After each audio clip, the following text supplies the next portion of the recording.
स्वागत है आपका परीक्षा स्टडी 24 यूट्यूब चैनल पर। दोस्तों, आज हम आपको डीएलएड सेकंड सेमेस्टर के विषय इंग्लिश का 2022 का पेपर पूरा लिखकर हल कराएंगे। तो वीडियो को अंत तक ज़रूर देखें।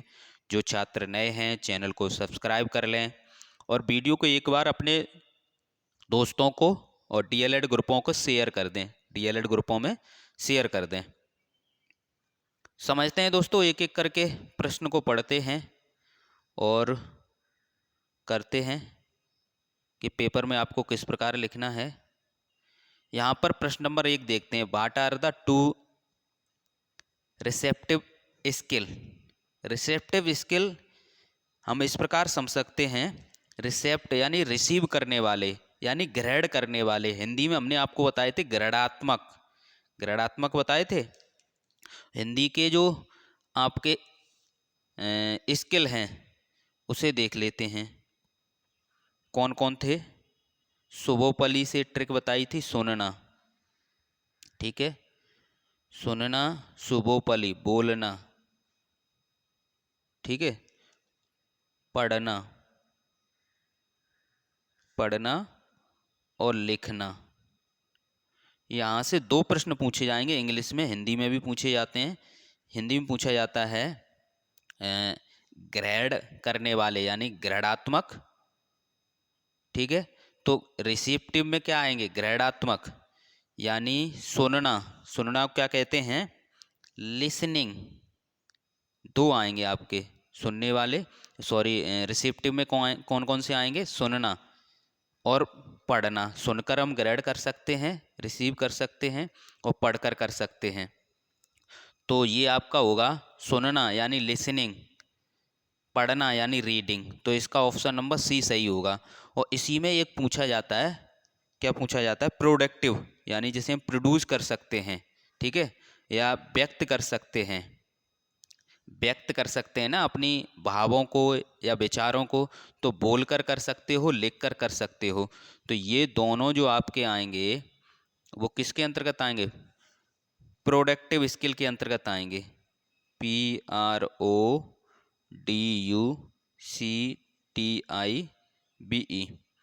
प्रोडक्टिव स्किल यदि पूछा जाए तो आप ये लिखेंगे, क्या लिखेंगे? आप लिखेंगे स्पीकिंग और राइटिंग। बोलना क्या है? स्पीकिंग और राइटिंग। स्पीकिंग और राइटिंग ये किसके अंतर्गत आएंगे? स्पीकिंग और राइटिंग ये आएंगे आपके प्रोडक्टिव स्किल के अंतर्गत, ठीक है। और ये आपके हैं लिसनिंग और रीडिंग, ये हैं रिसेप्टिव स्किल के अंतर्गत। तो यहाँ से 2 प्रश्न हमने आपको बता दिए। आपको अपने पेपर में किस प्रकार लिखना है अभी हम बताएंगे। पहले प्रश्न नंबर 2 देख लेते हैं। डॉक्टर बैट्स मेथड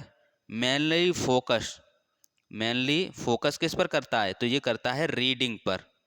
रीडिंग किस पे करता है? रीडिंग पर, ठीक है।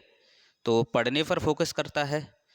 अब देखते हैं अपने पेपर में जो उत्तर पुस्तिका मिलेगी किस प्रकार आपको लिखना होगा। वहाँ पर आपको बीच में लिखना होगा ब्लैक पेन से आंसर नंबर। तो आंसर नंबर 1 और 1 का जो आपका ऑप्शन नंबर सी सही था, तो सी लिख देंगे, लिसनिंग और रीडिंग। इसी प्रकार आंसर नंबर 2 ब्लैक पेन से बीच में डालेंगे जिससे एग्जामिनर को दिखाई दे। इसका ए सही था, रीडिंग, ठीक है। तो आप समझ गए। नेक्स्ट प्रश्न है आपका, नेक्स्ट प्रश्न क्या है? नेक्स्ट प्रश्न है choose the correct spelt word, ठीक है। इस कहने का मतलब ये है करेक्ट, इसमें ग्रामर एक सही लिखा है वो आपको बताना है, ठीक है। तो सभी छात्र जो वीडियो देख रहे हैं कमेंट में लिखें कौन सा सही है। ए सही है, बी सही है, सी सही है या डी सही है, ठीक है। और ए बी सी इनमें से कोई एक सही है और ग्रामर की स्पेलिंग भी आप लिखें, ठीक है। तब तक हम विकल्प नंबर 4 पढ़ते हैं। What is the correct sentence structure of English. Correct structure जो इंग्लिश का है वो बताना है आपको। तो देखते हैं कौन सा सही है। तो पहले सब्जेक्ट आती है, पहले क्या आता है? सब्जेक्ट, फिर वर्ब, फिर ऑब्जेक्ट। सब्जेक्ट, वर्ब, ऑब्जेक्ट, ठीक है, ये सही है। आपको अपनी उत्तर पुस्तिका में किस प्रकार लिखना है ये समझ लेते हैं। ठीक है, तो आपका आंसर नंबर 3, और इसमें था दूसरा सही, GRAMMAR, दोनों जगह ए आएगी, GRAMMAR। ठीक है, और चौथे का क्या सही था, सी, सब्जेक्ट वर्ब और ऑब्जेक्ट। नेक्स्ट देखते हैं। नेक्स्ट है आपका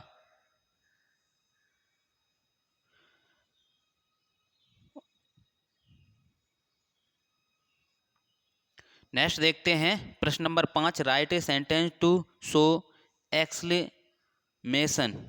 जो आपको, तो इसका आपको जो एक्सक्लेमेटरी है सेंटेंस वो आपको बताना है। तो वही आप देखेंगे यहाँ पर, जो विकल्प नंबर बी सही है आपका। विकल्प नंबर कौन सा सही है, बी सही है। ठीक है, तो इसका विकल्प नंबर बी सही है, हाउ स्वीट इन पायल। ठीक है, ये वाला सही है। नेक्स्ट देखते हैं very short answer type question. तो 5वें नंबर को जो है वो इस प्रकार लिखेंगे आप। ठीक है, बीच में आंसर डालेंगे, आंसर नंबर 5, और ये लिख देंगे how sweet is Payal. Next है आपका प्रश्न number 6, point out the adjective in the following sentence. इस सेंटेंस में आपको एडजेक्टिव बताना है। क्या बताना है, एडजेक्टिव आपको बताना है। ठीक है, तो इसे देखेंगे, the gorgeous lady is coming toward us. Gorgeous माने होता है सुंदर, खूबसूरत। ठीक है, तो लेडीज की विशेषता कौन बता रहा है, ये लेडीज, यानी यहाँ पर क्या विशेषण, क्या है विशेषता जो बताए, जो विशेषता बताए नाउन और प्रोनाउन की, वही तो होगा। तो यहाँ पर क्या है, ये हो जाएगा आपका, क्या हो जाएगा, गॉर्जियस। और डिटेल में हमने वीडियो बनाई है, यदि हम सभी एक्सप्लेन ज़्यादा करेंगे डीपली तो वीडियो बहुत लंबी हो जाएगी। ठीक है, डिटेल में हमने वीडियो बनाई है, एडजेक्टिव, नाउन, प्रोनाउन, वो आप देख सकते हो। इसे आपको किस प्रकार लिखना है ये भी समझ लेते हैं, समझते रहें। आंसर नंबर 6, एडजेक्टिव कौन सा था, गॉर्जियस। नेक्स्ट है आपका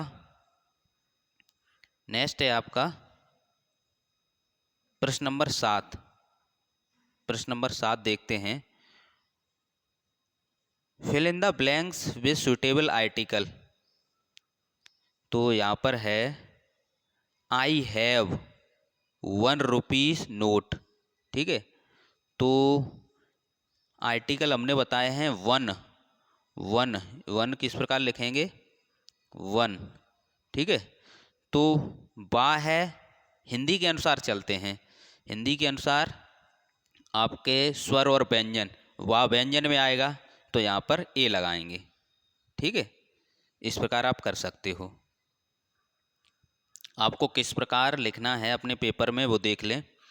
तो आपको लिखना है, आंसर नंबर डालेंगे 7, I have a 1 rupees notes. ठीक है, नेक्स्ट है आपका प्रश्न number 8, change the following sentence into passive voice. Passive voice passive voice आपको करना है, और हमने आपको बताए हैं the teacher praised him.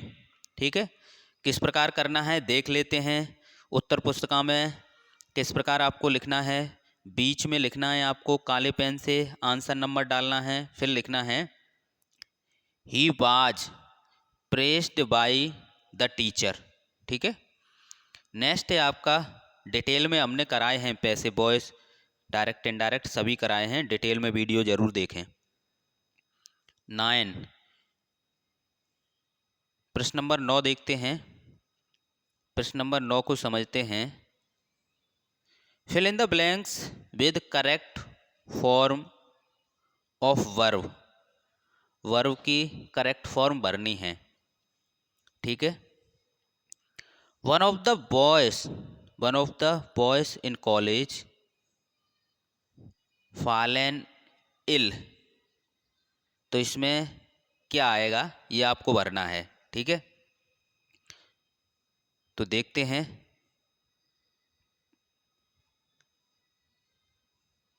One of the boys in college has fallen ill. Next है आपका प्रश्न नंबर 10। इसमें क्या है, punctuation. Punctuate the following letter, the punctuation marks wherever necessary. यानी पंचुएशन, जो पंचुएशन है वो आपको करना है ये सेंटेंस की, कहाँ कैपिटल लेटर बनेगा, कहाँ क्या होगा, कहाँ कॉमा लगेगा।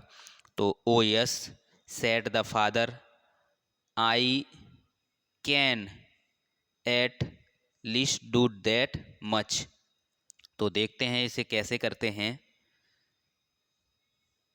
आपको अपने पेपर में किस प्रकार लिखना है ये समझ लेते हैं। तो ओ यस, ओ बड़ा बनाएंगे, कैमा कॉमा इन्वर्टेड कॉमा में ये बंद कर देंगे, फिर लगाएंगे कॉमा। सैड, एस बड़ा लिखेंगे, said dad, sorry said the father, father में अब बड़ा, comma inverted comma start, I capital letter में लिखेंगे। Can not at least do that much, full stop, और ये इन्वर्टेड कॉमा क्लोज। इस प्रकार प्रश्न नंबर 11। प्रश्न नंबर 11 क्या है, change the following sentence into interrogative. Interrogative में चेंज करना है।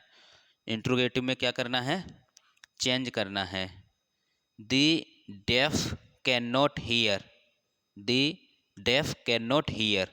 देखते हैं किस प्रकार आपको अपनी उत्तर पुस्तिका में लिखना है। तो can the deaf not hear और क्वेश्चन मार्क चिन्ह लगाएंगे, ठीक है। नेक्स्ट प्रश्न है प्रश्न नंबर 12। प्रश्न नंबर 12 को समझते हैं।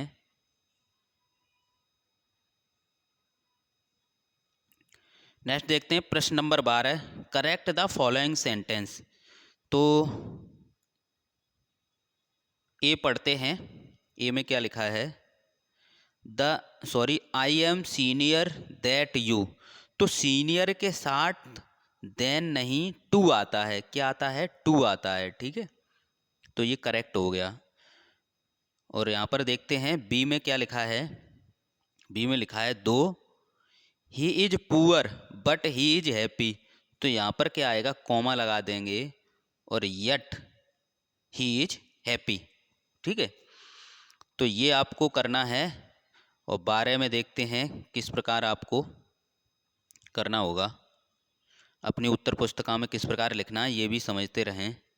तो आंसर नंबर डालेंगे 12, लिखेंगे ए में क्या लिखेंगे, I am senior to you, though he is poor comma yet he is happy. इस प्रकार आप लिख देंगे। नेक्स्ट है आपका फिलिंग द ब्लैंक्स। क्या है देखते हैं। हाँ, कंप्लीट द स्पेलिंग, स्पेलिंग्स यानी स्पेल जो स्पेलिंग कंप्लीट करनी है। तो यहाँ पर होगा फिलॉसफी और ये अल्फ़ाबेट। आपको किस प्रकार लिखना है ये समझ लेते हैं अपनी उत्तर पुस्तिका में। इस प्रकार लिखना है, आंसर नंबर ब्लैक पेन से डाल देंगे।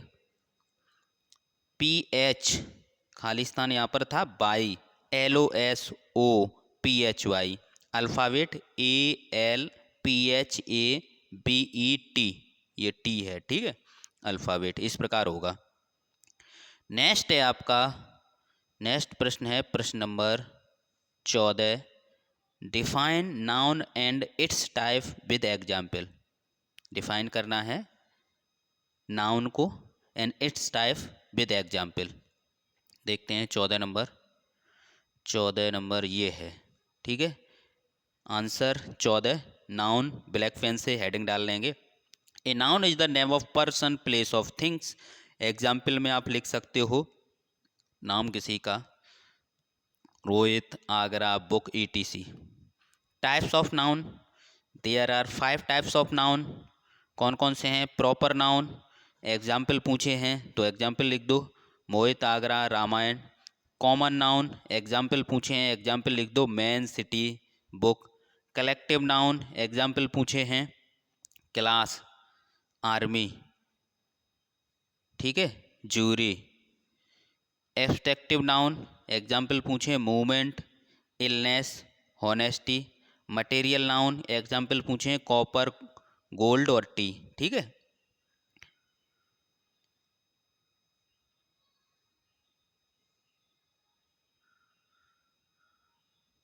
नेक्स्ट है आपका, नेक्स्ट प्रश्न देखते हैं। डिटेल में सभी जरूर पढ़ें, इससे आपको आइडिया हो जाए किस प्रकार से प्रश्न पूछे गए हैं। प्रश्न number 15, right any 2 AIIMS of teaching poetry, ठीक है। 2 एम बताने हैं किसके, टीचिंग पोइट्री के। तो आप लिख देंगे AIIMS of teaching poetry, heading डालेंगे, एक लिख देंगे it increasing imagination power of student, ठीक है। इमेजिनेशन पावर, कल्पना शक्ति को बढ़ाता है। किसको बढ़ाता है, कल्पना शक्ति को। इट इंक्रीजिंग क्रिएटिविटी सृजनात्मकता, यानी सृजनात्मक पावर को बढ़ाता है, स्टूडेंट की सृजनात्मक पावर को। नेक्स्ट प्रश्न है आपका प्रश्न नंबर 16। प्रश्न नंबर 16 को समझते हैं, प्रश्न नंबर 16 को समझते रहें क्योंकि समझाना भी है आपको। Write a short notes of bilingual method, ठीक है। बिलिंगुअल मेथड के बारे में आप लिख देना, बिलिंगुअल मेथड के बारे में आप लिख देना शॉर्ट नोट्स। देखते हैं answer number 16, bilingual method, heading डाल देना, फिर लिख देना, क्या लिखोगे आप। Bilingual method is a invented by professor C.J. Dodson. He claims that this method is very effective in teaching a foreign language, ठीक है, फॉरेन लैंग्वेज। नेक्स्ट है आपका प्रश्न नंबर 17। प्रश्न नंबर 17 में क्या पूछा गया है, fill in the blanks with suitable words given in the brackets. अब यहाँ पर समझते हैं, ठीक है। ही कैन नॉट, यहाँ खाली जगह है, माई ऑफर, इसमें से एक भरना है। अब इसको ये समझ लेते हैं, दोनों क्या हैं, एक्सेप्ट, ठीक है। और इसका मतलब होता है स्वीकार करना, ठीक है। और इसका मतलब होता है के अलावा,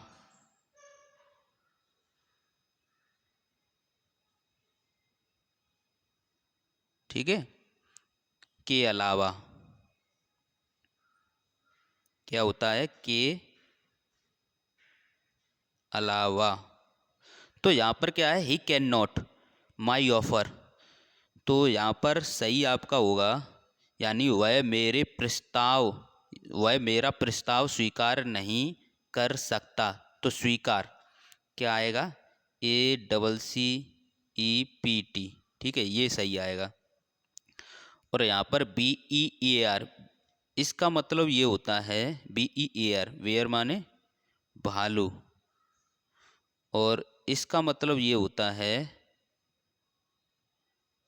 नंगे, या ये कहते हैं ना बिना चप्पल के या बिना जूता के नंगे पैर या फुट की बात हो रही है। तो यहाँ पर क्या आएगा आपका BARE, ठीक है। Do not walk where footed, यानी नंगे पैर ना चलें, ठीक है। ये आपको समझ में आ गया। अभी हम बता दें किस प्रकार लिखना है। नेक्स्ट पढ़ लेते हैं। Right 1 words for the following expression. पढ़ते हैं। ए गैदरिंग ऑफ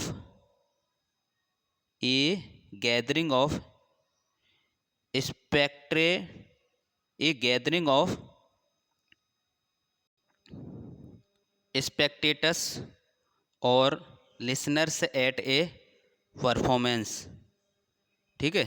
तो इसका मतलब ये है हिंदी में, किसी प्रदर्शन में दर्शकों या श्रोताओं का जमावड़ा क्या कहलाता है? तो आप कहेंगे ऑडियंस। क्या कहलाता है? Audience, ODIENCE। The science of vegetable life, the science of vegetable life, तो इसका होगा आपका